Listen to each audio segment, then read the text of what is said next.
Bienvenue à ce cours d'amphibé consacré au devenir des composés organiques produits lors de la photosynthèse.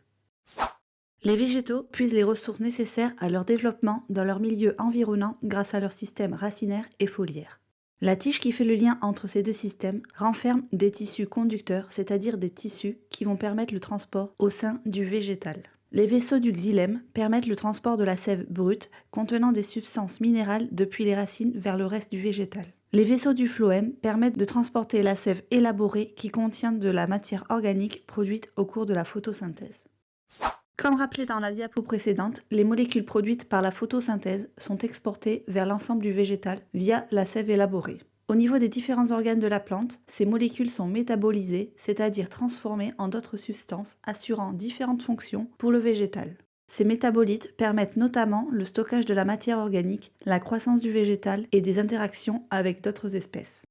La croissance du végétal résulte de l'augmentation du nombre et de la taille des cellules. On a une croissance en longueur qui s'effectue au niveau des méristèmes racinaires et caulinaires et une croissance en épaisseur qui assure le port de la plante.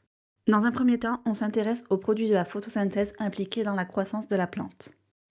Le saccharose produit suite à la photosynthèse constituant la sève élaborée est transformé en molécules structurantes. Parmi celles-ci, on a la cellulose et la lignine qui sont des constituants des parois cellulaires contribuant à leur rigidification. Elles permettent le port élancé du végétal et l'imperméabilisation des parois afin d'avoir un transport efficace de la matière dans les vaisseaux au sein du végétal. Pour rappel, la paroi est ce qui va venir entourer votre cellule végétale qui contient les différents constituants tels que le noyau qui renferme votre ADN, ainsi que différents organites comme les mitochondries ou encore les chloroplastes. La cellulose est un des composés majoritaires de la paroi végétale. Elle est produite à partir du saccharose transporté par la sève élaborée. Celui-ci est scindé par une enzyme en deux molécules, du glucose et du fructose. Les molécules de glucose sont ensuite polymérisées par une enzyme présente au niveau des membranes cellulaires pour produire la cellulose. Donc ici sur le schéma, vous avez votre molécule de saccharose qui va venir être scindée en du glucose et du fructose. Et ce glucose qui est libéré va venir être polymérisé pour synthétiser la cellulose. Certaines cellules végétales imprègnent leur paroi de lignine, qui est un composé dérivé d'un acide aminé, produit à partir de glucides photosynthétiques. La lignine permet l'imperméabilisation des parois cellulaires, ce qui contribue à un meilleur transport de la sève brute. Ceci est important car l'eau contribue à l'autotrophie du végétal grâce à l'étape de photolyse de l'eau au moment de la photosynthèse. La lignine permet également une rigidification du végétal, notamment lors de la croissance en épaisseur des tiges et des racines. Nous allons maintenant nous intéresser à la façon dont les végétaux stockent la matière organique. Les produits de la photosynthèse peuvent être stockés transitoirement par le végétal dans des organes différenciés et être mobilisés ultérieurement. Ces molécules permettent par exemple aux végétaux de survivre à une période hivernale ou une période de sécheresse. Différents organes permettent de stocker la matière organique jusqu'au moment où les conditions climatiques soient plus favorables à la photosynthèse. Des organes souterrains sont les bulbes, les tubercules et les rhizomes. Dans ces organes, les réserves sont le plus souvent de nature glucidique. Par exemple, pour la betterave, on a du saccharose qui est stocké dans les vacuoles, et pour les pommes de terre, on a de l'amidon stocké dans les amyloplastes.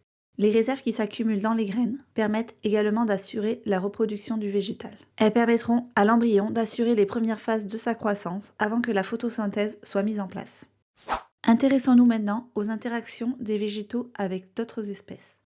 Les végétaux vivent parmi d'autres espèces. Les interactions peuvent être soit mutualistes, c'est-à-dire bénéfiques pour les deux espèces, soit compétitives. Les métabolites produits à partir des molécules photosynthétiques interviennent dans ces interactions. Parmi les métabolites issus de la transformation des produits de la photosynthèse, on a les anthocyanes. Il s'agit de pigments stockés au niveau des vacuoles, rendant les fleurs plus attractives pour les espèces pollinisatrices. Les fleurs produisent également du nectar riche en sucre qui va attirer d'autres espèces. Le pollen qui se dépose sur le corps des espèces pollinisatrices, qui est ensuite déposé sur les plantes voisines, participe à la reproduction sexuée des végétaux. On a donc bien une interaction qui est positive pour les deux espèces. L'espèce pollinisatrice bénéficie de la nourriture produite par le végétal et en retour, celui-ci participe à la dispersion du pollen et à celle des graines dans le cas des animaux frugivores. Dans le cas des interactions compétitives, les végétaux produisent des composés visant à limiter l'impact de la prédation par les espèces phytophages. Parmi les molécules produites, on retrouve les tannins qui ont la capacité de se lier aux protéines et perturbent ainsi le fonctionnement des enzymes digestives des phytophages qui cessent alors de se nourrir de la plante. D'autres molécules protectrices existent, notamment les terpénoïdes au goût amer qui provoquent des convulsions ou les inhibiteurs de protéases qui empêchent la digestion. On a donc, dans le cas des interactions compétitives, une compétition entre la survie de l'animal et celle du végétal. En résumé, les végétaux, grâce à leur autotrophie, sont capables d'assurer leur survie. Grâce à la photosynthèse, ils produisent le saccharose qui se retrouve dans la sève élaborée et est distribué à l'ensemble du végétal. Ce sucre permet la production du glucose à l'origine des composants de la paroi, tels que la cellulose et la lignine, qui permettent la croissance et le port des végétaux. Les produits de la photosynthèse, par différentes voies métaboliques, permettent la synthèse de diverses molécules de réserve, comme l'amidon, permettant à l'organisme de survivre lors des conditions climatiques défavorables. Les produits de la photosynthèse permettent également des interactions avec d'autres espèces. Dans les cas des interactions mutualistes, les composés produits permettent d'attirer les espèces avec des couleurs vives et du nectar pour faciliter la pollinisation et assurer la reproduction du végétal.